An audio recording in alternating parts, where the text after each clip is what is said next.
Assalamu alaikum. We are back again, and this time with us we have Mr. Ali Aziz. Before I ask Ali to introduce himself, let me just reiterate the purpose of this session.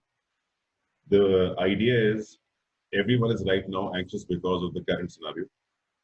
We want people to look at the bigger picture because very soon, inshallah, we will come out of this.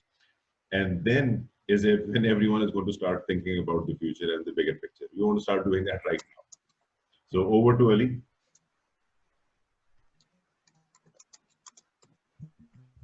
Assalamu alaikum, everybody.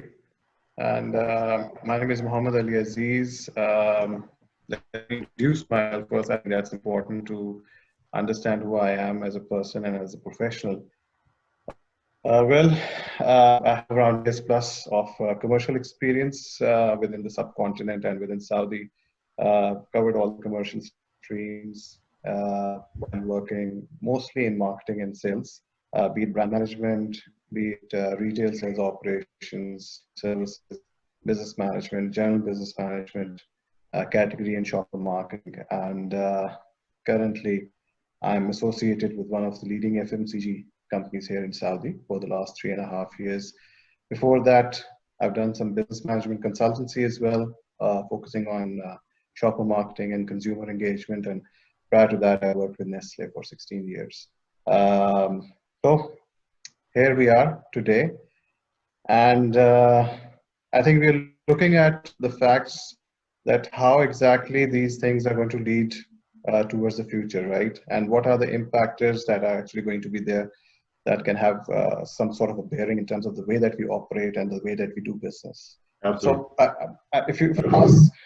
if you ask me, I mean, on that particular element, there's a lot of uncertainty. We all know that.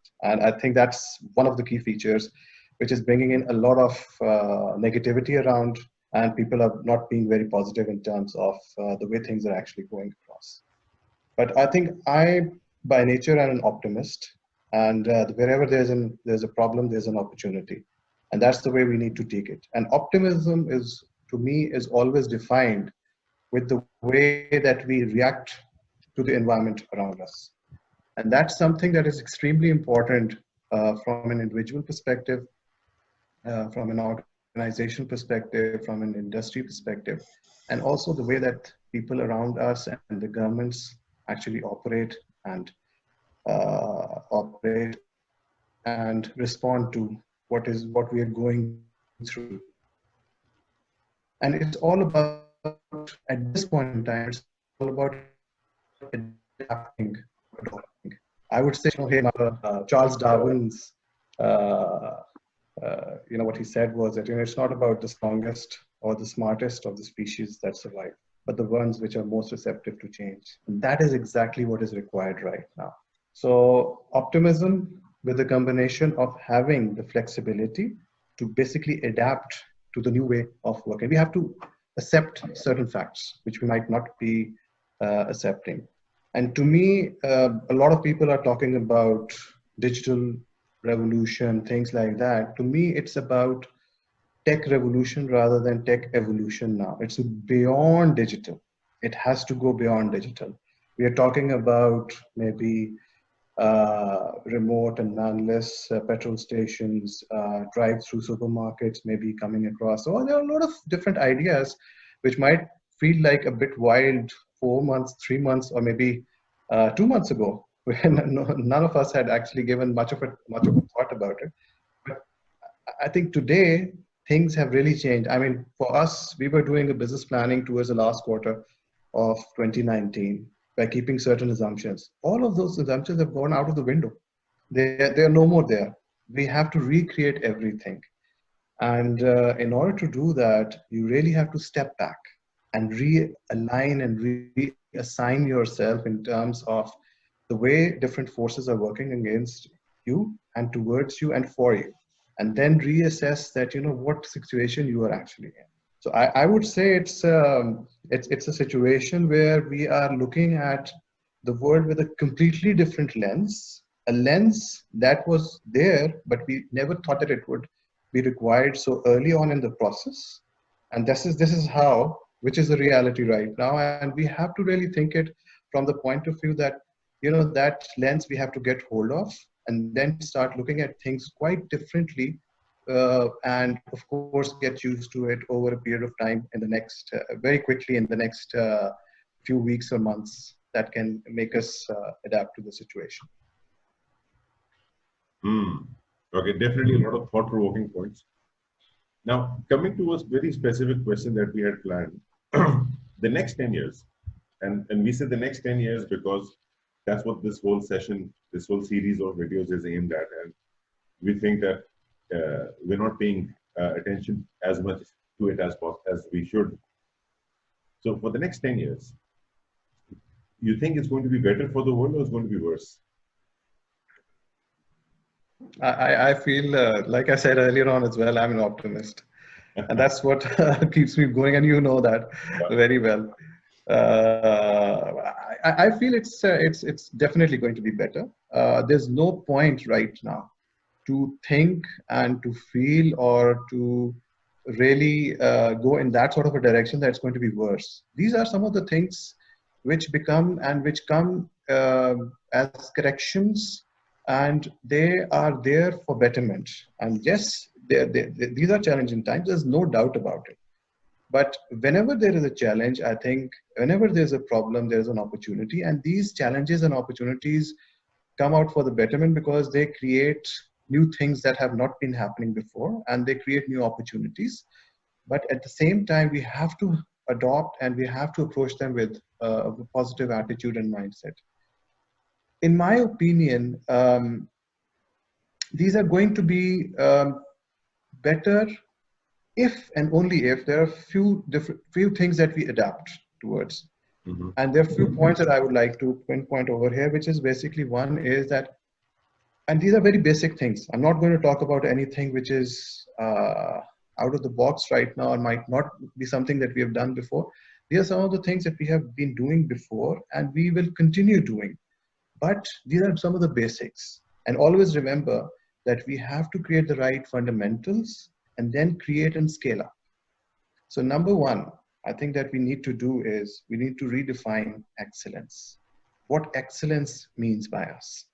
And in order to do that, I think excellence has basic fundamentals of being brilliant at the basics. Now, number one is those basics are no longer the same as they were before, 2 months ago, 3 months ago, or even a couple of weeks ago. The situation is so dynamic. Even today, when we were having a management team meeting in the morning, we had to think of certain things and change a few things that we actually acted upon and decided upon last week. So it's dynamic and it's going to evolve. So we have to redefine, step back, and look at what exactly are the basics that we need to create our foundation on, the fundamentals. That's one. And then, of course, once those are defined, then we start to look into the facts and the course and the approach that we apply across in terms of being brilliant at them, in terms of excelling. That is how we will be redefining how do you want to redefine the excellence or the kind of thing that you have been doing. Second thing that I would like to point over here is that we need to have a sense in ourselves in terms of fighting complacency altogether, and that is the need of the hour. That's been proven right now. You cannot just stay at one place and feel good that yes, you have achieved that. It's so dynamic that you have to fight out complacency every day, every hour, every week, every month. So fight that out on regular basis and be happy about what you've achieved. Celebrate that, but move on.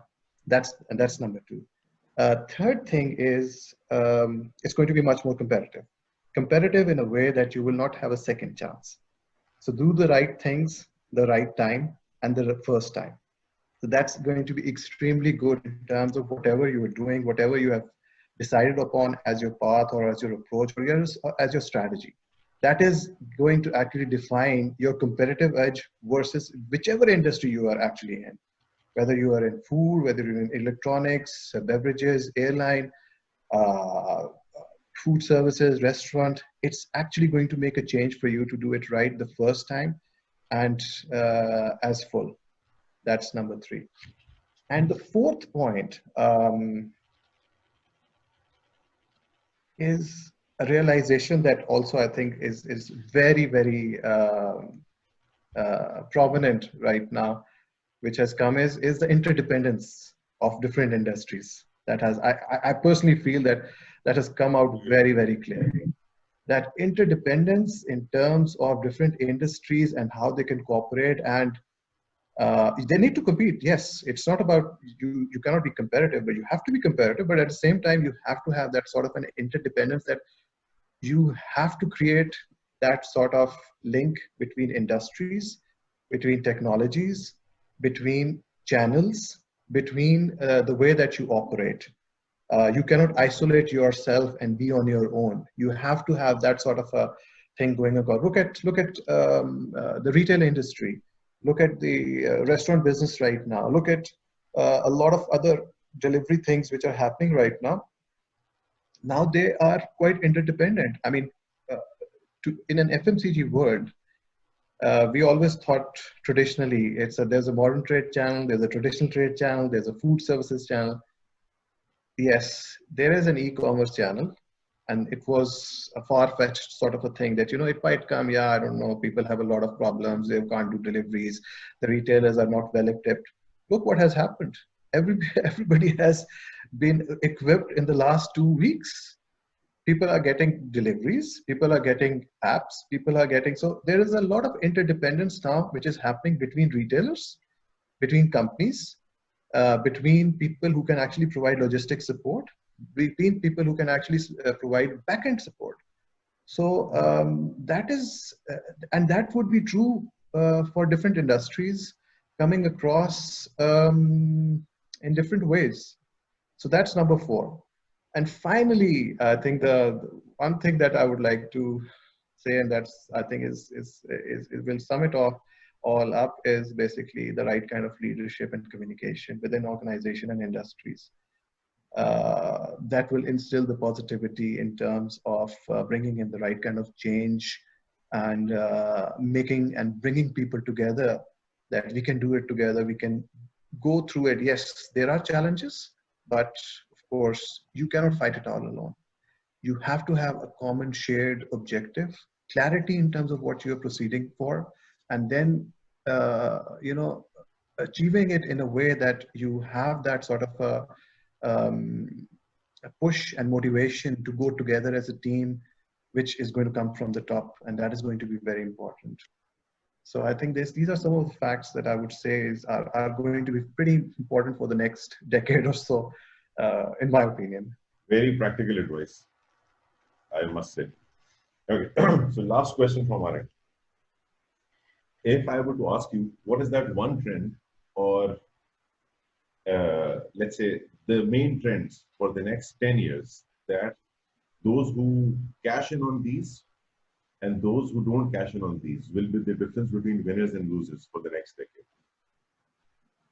I think, honestly speaking, I've given you certain things already in terms of the 5 points that I've spoken about, in terms of the trends and those kind of things. It depends on different industries. I would say that how they take it. But like I mentioned earlier on at the start also, that everybody talks about digital, but I personally feel it's beyond digital. It's about the whole tech revolution rather than evolution. And that is something which is going to make a big difference in terms of the way that we operate, the way that we behave between within the industries, within different areas of professional disciplines. And it's all about basically embracing in terms of being ready and with plan B, like I would say. No pun intended. No, but that is a fact, that you have to really be aware of your vulnerabilities. If you're not aware of that, if you don't have a contingency plan in place in terms of what happens if, what do we do if, what are the things which might happen, then these are some of the things which you will not be able to cope up with if something of the same magnitude or slightly lesser magnitude might happen in the future. But you need to have the kind of readiness, I would say, as an organization, as an industry, which will vary from one area to the other. Food business would have different sort of vulnerabilities or contingencies versus airline industry or electronics or things like that. So it's to me, the one trend is going to be more tech savvy and to be more prepared for the next in the next decade or so, that will define how we take things forward.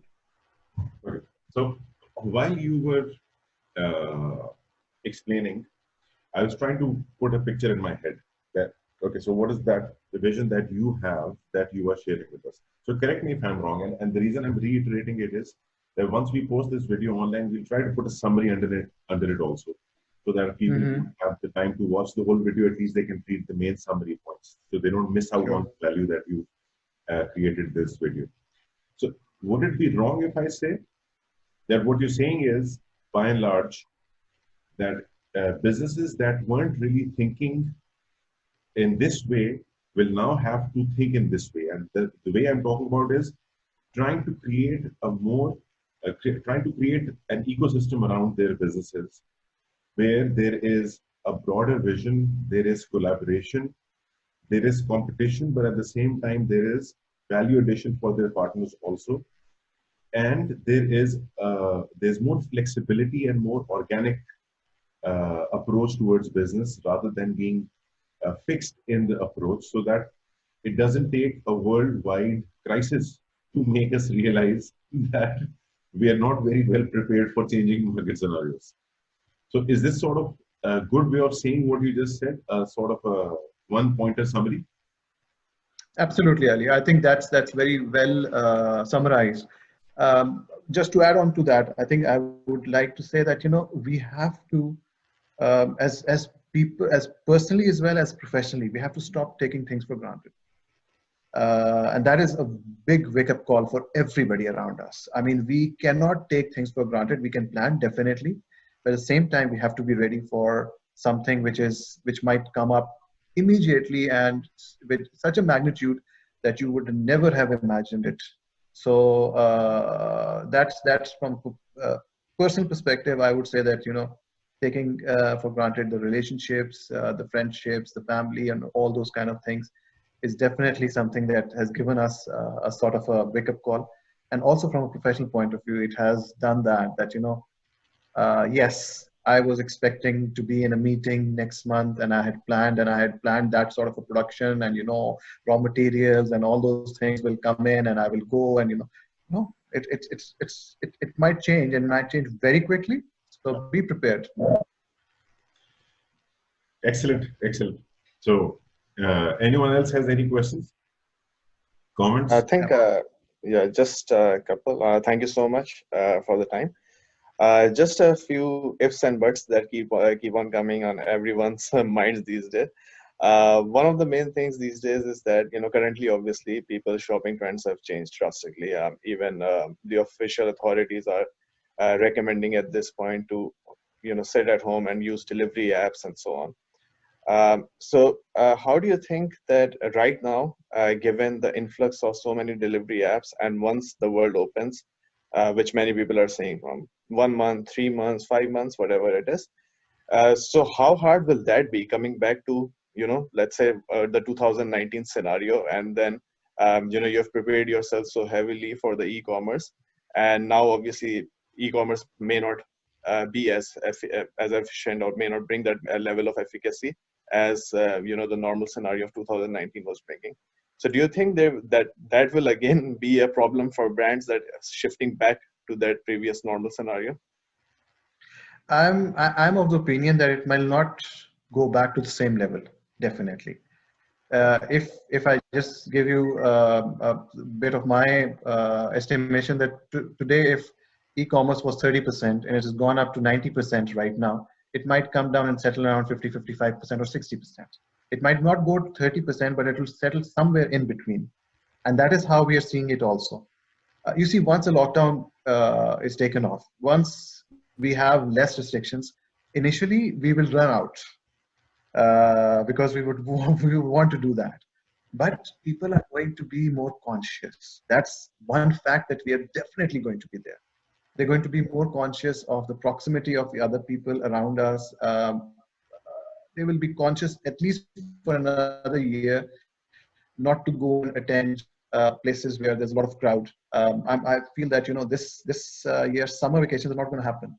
A lot of people are actually going to be in Ramadan, sorry, in Saudi as well, and they will not go out. So June is going to be here, and July is going to be an early back to school. That is what we are saying as well, because then it's Eid, and then the schools will open, and hopefully, inshallah, by August. So it's going to be an early back to school. So it's going to be different, but at the same time, you will, as a consumer and as a shopper, when you buying through e-commerce or these kind of apps, you will be much more comfortable now moving forward, and there's definitely going to be an increase of versus what it was there in the past years. Because first of all, I will feel much more comfortable because I don't have the anxiety that I have to clean everything now. Maybe 6 months down the road, I might have to, but not at the same intensity that I'm doing right now once I receive the shipment. Secondly, it's also a matter of convenience, because I have experienced it once, and people like me who had never done that before have now experienced it once. So I might do that maybe once in a month, and 3 times I might go to the outlets.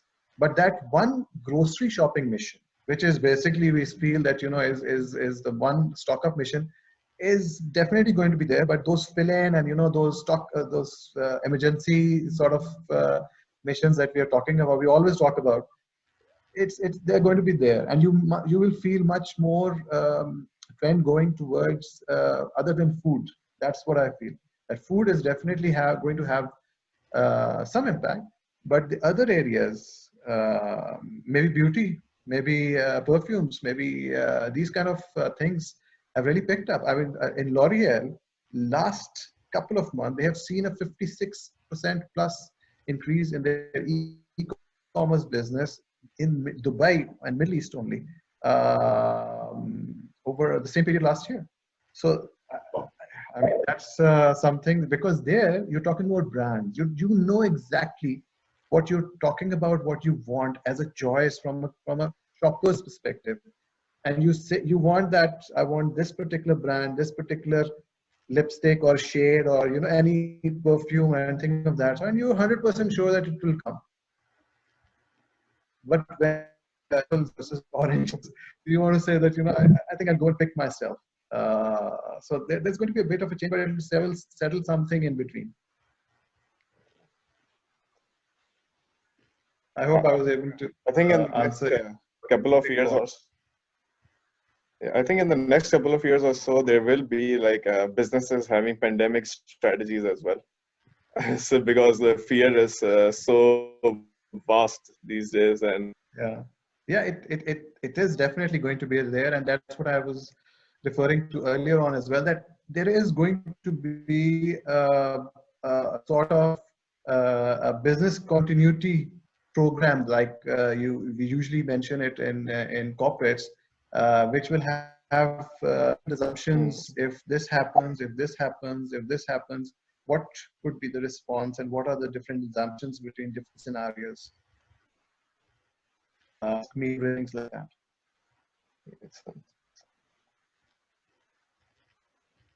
Excellent, as always. Anyone else have any other questions? No, any questions, but thank you so much for your time. I really learned a lot from your suggestions, and I really enjoyed also our meeting. Looking forward to meet you again. Likewise. And thank you so much. Likewise, and thank you for having me. Thank you so much. As always, Ali, it's a pleasure, and it's always an inspiring time to see you. And you said it yourself, you're an optimist. So even in the darkest of times, whenever we interact with you, it always brings positivity and optimism, and a lot of positive energy. So thank you very much for that again. You're most welcome. It was a pleasure for me, and thank you for having me. I really enjoyed this, and you know how giving out information and sharing knowledge is a passion for me as well. So it's always a pleasure. Excellent.